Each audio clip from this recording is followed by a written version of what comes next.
음악이 흐르는 도시. 경제 성적표도 좋다. 피터 듀런드 덴마크 코펜하겐 대학 교수는 컬처노믹스라는 용어를 처음으로 사용했다. 경제적으로 경쟁력 있는 국가와 도시를 만들기 위해 문화를 적극 활용해야 한다는 의미다. 문화와 경제 융합을 통한 도시 재생은 다음과 같은 이유로 빠르게 확산되고 있다. 첫째, 문화와 예술 등 창조 산업이 도시의 경제를 살리는 중요한 자원이란 인식이 확산되고 있다. 둘째, 시민의 문화예술 활동 참여를 통해 도시의 사회적 자본이 창출되고 이를 바탕으로 새로운 사회 문화 활동을 만들어내는 선순환이 시민들의 공동체 의식을 강화한다. 셋째, 토목 위주의 재생이 아닌 다양한 문화가 공존하는 공동체 도시를 지향한다. 넷째, 획일적 도시 개발에서 벗어나 문화 다양성을 추구해 도시의 자생력과 경쟁력을 강화한다. 다섯째, 도시 간 경쟁을 넘어 도시의 문화 다양성을 바탕으로 네트워크를 형성해 국가 경쟁력을 강화한다. 미국의 철학자이자 문명 비평가인 루이스 먼포드는 기계 생산이 독창적인 예술을 대신한다고 비판하면서 독립적인 문화를 만들어내는 지역이라는 의미로 도시를 다시금 정의했다. 21세기 들어 세계적으로 주목받고 있는 도시 재생의 사례를 살펴보면 문화예술이 도시 브랜딩의 큰 축을 이루고 있다. 문화예술을 도시의 차별적 경쟁력으로 삼고 있으며 도시의 지속적인 경제 성장을 위해 문화 인프라를 구축하고 있다. 국가 경쟁을 넘어 도시 경쟁의 시대가 왔다. 이에 세계의 도시들은 자기만의 고유한 문화 자원을 활용해 문화도시 브랜드를 만들어가고 있다. 또한 도시 간 문화 네트워크를 구축해 각 도시의 경쟁력이 국가 경쟁력과 대륙 경쟁력을 강화하는 데 힘쓰고 있다. 문화도시 전략이 세계적으로 부각된 계기는 유럽의 공업도시들이 문화예술을 통해 도시재생에 성공한 사례들이 알려지면서부터다. 1983년 그리스 문화부 장관인 멜리나 메르쿠리가 제안하고 프랑스의 자크 앙 문화부 장관에 의해 유럽 문화수도 프로그램이 탄생했다. 이 프로그램은 유럽 시민들이 서로의 문화를 공유하고 이해 폭을 넓혀 협력과 연대를 강화하자는 취지로 만들어졌다. 이 프로그램은 2003년 유럽연합의 국내 총생산이 2.6% 상승하는 데 크게 이바지했다. 문화예술을 바탕으로 한 도시재생이 도시의 경제적 발전에 도움이 된다는 사실이 증명된 셈이다. 이후 1996년 아랍 문화수도, 2000년 아메리카 문화수도, 2004년 유네스코 창의도시 네트워크, 2014년 한중일 3국의 동아시아 문화도시가 순차적으로 등장했다. 전 세계를 대상으로 문화예술을 도시발전 전략으로 삼는 유네스코 창의도시 네트워크는 도시 브랜딩에서 문화예술이 중요한 위치를 차지하는 계기가 됐다.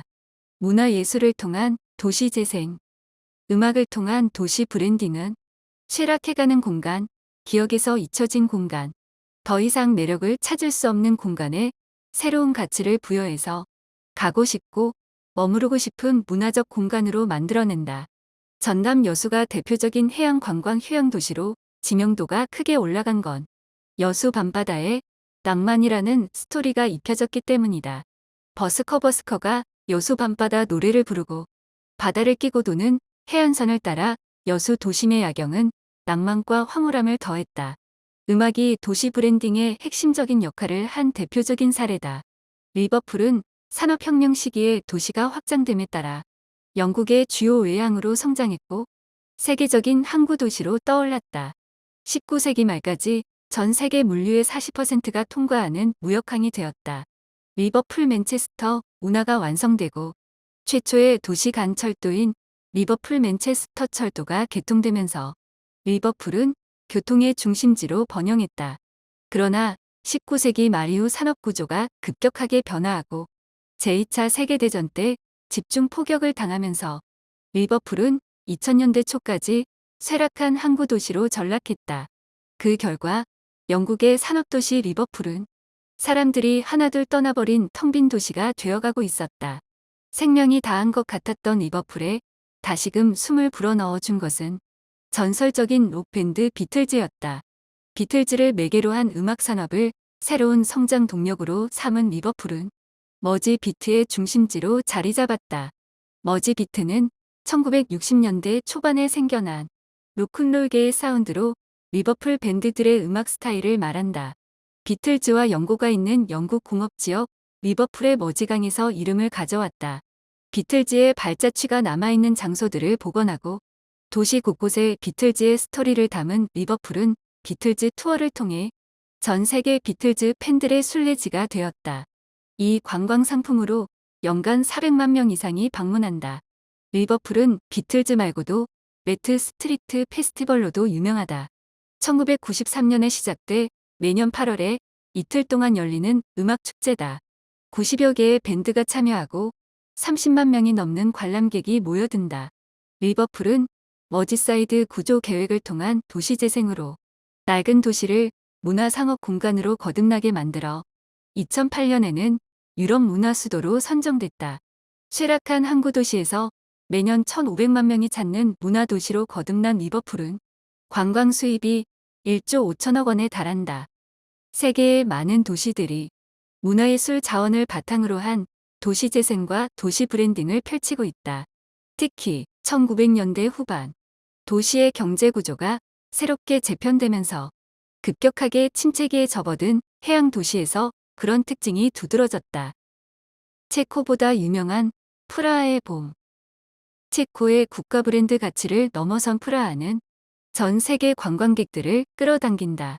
한 도시의 경제뿐만 아니라 국가의 경제까지 책임지는 그야말로 세계 도시다. 프라하는 도시 전체가 중세의 모습을 간직하고 있어 세계 문화유산으로 지정됐고 문화예술이라는 도시의 아우라로 각인돼 있다. 아이러브 앤 와이, 아이 암스테르담, 비 베를린, 올웨이즈 인천 등은 도시 이미지를 만들어가기 위해 도시 브랜드 슬로건을 개발한 사례다. 프라하는 도시 브랜드 슬로건을 개발하고 디자인한 것과는 달리 역사적 사건에 뿌리를 둔 프라하의 봄을 통해 암흑의 시대를 이기고 새로운 희망을 추구하는 도시 이미지를 브랜딩했다. 이는 두 가지 의미를 담고 있다. 하나는 1968년 자유화 운동을 뜻한다. 프라하의 봄은 1968년 1월 체코슬로바키아의 총리가 된 두부체크가 언론 출판 집회의 자유를 선포하며 시작됐지만 같은 해 8월 프라하로 진군한 소련군 발포 명령과 진압으로 프라하 시민의 비폭력 저항운동은 좌절됐다.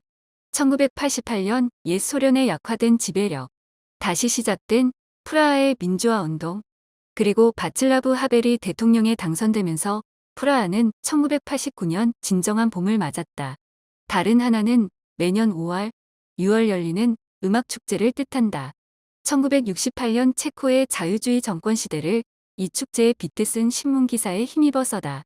프라하는 프라하의 봄을 도시 브랜드 이미지로 살리기 위해 음악가 베드르즈 스메타나가 세상을 떠난 날인 5월 12일부터 4주 동안 프라하의 봄 음악축제를 매년 열고 있다. 이 축제는 항상 스메타나의 나의 조국으로 시작해 베토벤의 합창으로 끝난다. 오스트리아는 세계적인 음악 도시라는 브랜드를 구축한 도시가 두 곳이나 된다. 모차르트가 태어나고 자란 잘츠부르크와 모차르트의 주요 활동 무대였던 비엔나다. 모차르트의 도시인 잘츠부르크의 대표적인 축제는 오스트리아 잘츠부르크 페스티벌. 매년 7월 말에서 8월 말까지 열리는 세계 최고의 음악 축제 가운데 하나다. 잘츠부르크 페스티벌은 1920년 호프만슈탈의 연극 예더만의 공연을 개막작으로 처음 시작했다. 이후 브루노 발터, 아르투로 토스카니니, 헤르베르트 폰 카라얀과 같은 세계의 지휘자들이 축제를 주도하면서 명실공히 세계 최고의 음악 축제로 자리매김했다. 이 밖에도 1월 국제 모차르트 주간, 3월 잘츠부르크 부활절 음악제, 8월 헬브룬 축제, 10월 잘츠부르크 문화의 날과 잘츠부르크 가을 재즈축제, 12월 잘츠부르크 대림절 음악제가 열리는 등 1년 내내 음악이 울려 퍼지는 도시다. 코첼라의 정식 명칭은 코첼라 밸리 뮤직 앤드 아츠 페스티벌이다. 캘리포니아주 인디오의 사막지대 리버사이드 카운티의 코첼라 밸리에서 봄에 열리는 미국의 대표적인 음악 축제다. 매년 가장 핫한 팝스타와 영향력 있는 뮤지션의 참여로 뜨거운 반응을 얻고 있다. 록, 인디, 힙합, 일렉트로닉 등 다양한 음악을 들을 수 있다. 코첼라 페스티벌은 1999년 폴 톨렛과 릭 벤센튼에 의해 시작됐다. 초대 헤드라이너는 백, 툴, 레이지 어게인스트 더 머신이었다. 매끄러운 진행과 사막축제라는 차별성으로 호평을 받고 있다. 흥미로운 라인업과 비주얼 아트, 패션 등으로 세계적인 팬덤을 형성하고 있다. 텍사스의 사우스 바이 사우스 웨스트는 매년 3월 초 미국 텍사스주 오스틴에서 열리는 음악축제다. 세계적인 영화 감독 알프레드 히치콕의 영화 노스 바이 노스 웨스트에서 차관에 이름을 붙였다. 우리나라에서는 북북서로 진로를 돌려라라는 제목으로 소개됐다. SXSW는 1987년 오스틴의 지역 음악축제로 시작된 이후 점점 규모가 커져 지금은 90여 개의 공연장에서 50여 개 나라의 뮤지션 2천여 팀과 2만여 명의 음악 관계자들이 참가하고 있다. 엔터테인먼트 업계와 테크 기업이 총출동하는 북미 최대의 융복합 축제로 자리매김했다. 2019년에는 23만 명이 이 축제를 찾았다. 오스틴은 이 축제로 3억 5천만 달러 이상이 경제적 부가가치를 얻는 것으로 추산하고 있다. 인천 아리랑을 아십니까? 인천 아리랑은 진도 밀양 정선 아리랑과 견줘볼 때 널리 알려지지는 않았다. 한겨레 아리랑 협회 이사인 김영갑이 쓴 팔도 아리랑 기행이를 보면 1882년 조 미통상 조약 당시 인천 아리랑을 연주했다고 기록돼 있다. 다른 지역의 아리랑과는 달리 계양도시 인천의 아리랑은 특별한 정서가 묻어난다. 외놈이라는 다른 나라에 대한 언급이 직접 나오는 대목과 계양지 인천의 품을 팔러온 전국 각지 노동자들의 애환이 담겨져 있다. 항일 민요이자 한국 노동운동의 시발점인 인천의 역사를 대변해주고 있다. 1950년에서 1960년대 인천은 부평 미군부대 에스컴을 거점으로 미군부대 안팎에 여러 음악 클럽이 있었다. 이 음악 클럽들은 팝, 로크롤, 재즈, 스윙, 블루스 등 다양한 장르의 대중음악을 퍼뜨리는 전초기지였다. 국내 대중음악인들에게도 큰 영향을 미쳤다. 부평 에스컴시티는 대중음악의 소비 공간이었다면 부평 신촌은 에스컴시티와 더불어 22개의 음악클럽이 밀집한 대중음악의 또 다른 유통기지였다. 부평 삼릉은 밴드 연주자들이 모여 살았던 대중음악 연주자들의 레지던스 역할을 담당했다. 부평은 음악이 창작되고 유통되고 소비되는 시스템이 마련된 공간이었다. 이처럼 부평은 한국 대중음악사의 중심지였다. 그러나 인천 부평의 미군 전용 클럽 드림보트는 2020년에 철거됐다. 인천의 음악도시 비전 선포와 부평의 문화도시 지정은 반가운 일이나 한국 대중음악사의 현장이 이렇게 사라지는 일은 적잖은 아쉬움을 남긴다. 반면 경기 파주의 미군 전용 클럽 라스트 찬스는 경기 근대문화유산으로 지정됐다. 이곳은 가왕 조용필이 무명 시절 밴드 활동을 했던 곳으로도 유명하다. 흐르는 물, 버텀 라인, 탄트라는 인천 신포동 음악클럽의 역사를 품고 있는 공간이다. 부평 에스컴과 함께 우리나라 대중음악사의 붉은 획을 그은 곳이다.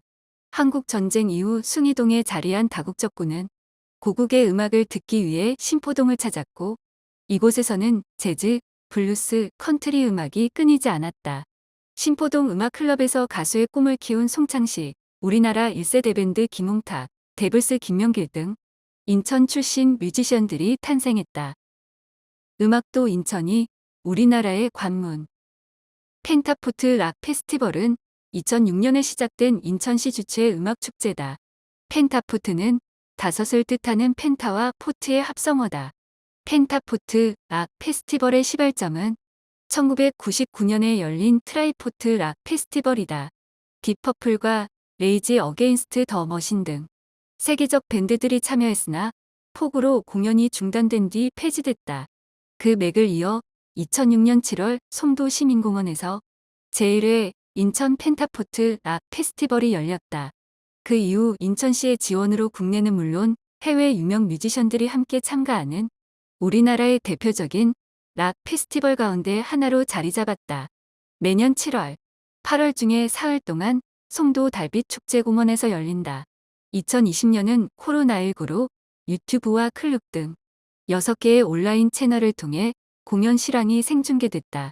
2016년 인천시 웅진군 덕적도 서포리 수욕장에서 시작된 주섬주섬 음악회는 168개의 섬을 가진 인천 2섬 음악축제다. 인천 관광5대 거점 활성화 사업의 하나로 시작됐다. 섬을 홍보하고 섬을 방문하는 관광객에게 볼거리와 즐길거리를 제공하기 위해 기획됐다. 주섬주섬 음악회는 재즈밴드, 복고밴드, EDM 등 다양한 장르의 음악 공연과 덕적도 지역민이 운영하는 푸드존, 캠프파이어 등 다채로운 프로그램으로 꾸려진다. 이 음악회는 덕적도로 향하는 배 안에서부터 시작된다. 섬으로 향하는 바다 위의 뜬 배에서 라이브 재즈와 탭댄스 등 선상 음악회가 열린다. 규모는 작지만 지역민과 함께 만들어가는 인천만의 특색 있는 음악회다.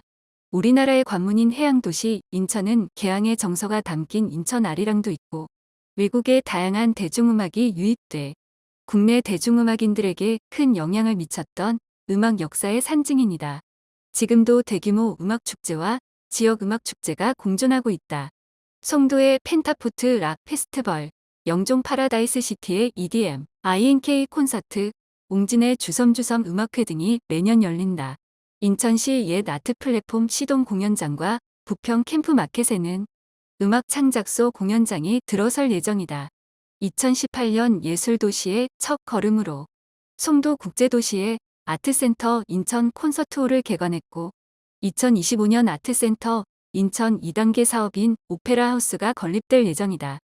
일상에서 함께하는 음악산업 생태계 조성, 음악자원 가치 확산 및 음악연계 도시 재생이라는 세 가지 전략을 바탕으로 인천은 음악 도시로의 부상을 꿈꾼다.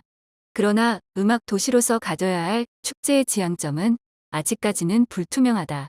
비틀즈의 리버풀, 모차르트의 잘츠부르크, 텍사스의 SXSW, 프라하의 봄은 명쾌하다.